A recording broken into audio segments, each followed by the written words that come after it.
All of us are in the mid to upper 60s. You'll notice it might be a little cooler though off to the north and to the west on this map.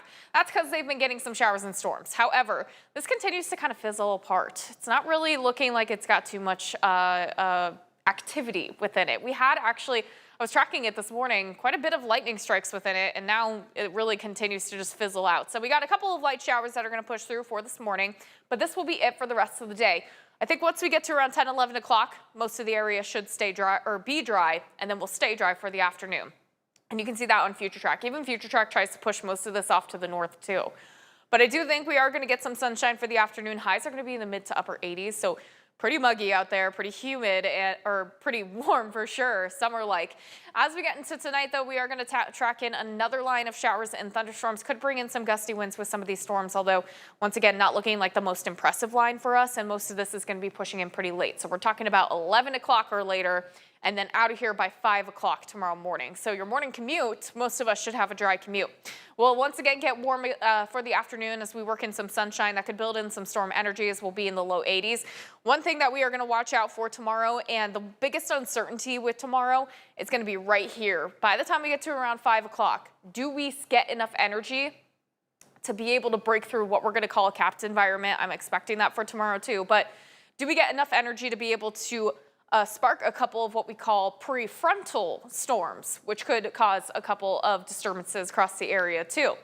And that's why we have weather impact alerts through Monday. So again, both Monday morning, Monday evening, and Tuesday morning. This is going to come in several rounds. By any means though, this is not going to be a washout. Looks like most of your day is going to be dry for tomorrow. So let's just look at your severe storm zones for the next couple of days. Today, we're only in a level 1 out of 5 threat. I don't really see much happening. But that level 2 continues to inch off to the west. So again, we're not too excited about the severe storm chances for today. It's tomorrow that all of us are in a level 2 out of 5 threat. I do want to point out though, you got this darker red, even this purple popping out towards Kansas.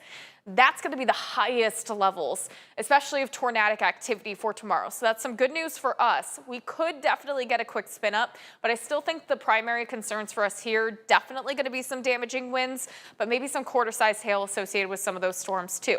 So let's extend this as we get into Tuesday morning.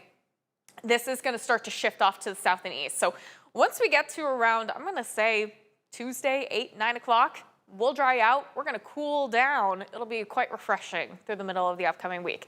But this is a look at FutureTrack for us as we get into Monday. So like I said, we're going to be watching these clusters of storms as we head through Monday evening. Could definitely bring in some gusty winds with it, maybe a brief tornado. If this doesn't play out, then that second line that we are expecting, I guess this main line, it's still tracking pretty late into Monday night. We're talking about after midnight with this line. Definitely damaging winds is going to be that main concern as we head into Monday night, but also keep in mind after dark, we start to lose a lot of the ingredients too to work with some storm energy. So once again, playing out a little more in our favor, but we're going to watch it closely. Then by Tuesday morning, maybe a couple remnants as we get into Tuesday, the late morning hours, a couple showers. Not really expecting it much. I think we're going to dry out quite nicely, especially bring in some sunshine by Tuesday afternoon. And then we'll stay sunny in the middle of the week with those highs in the low 70s, even the upper 60s, before a little more warmth will return by next weekend.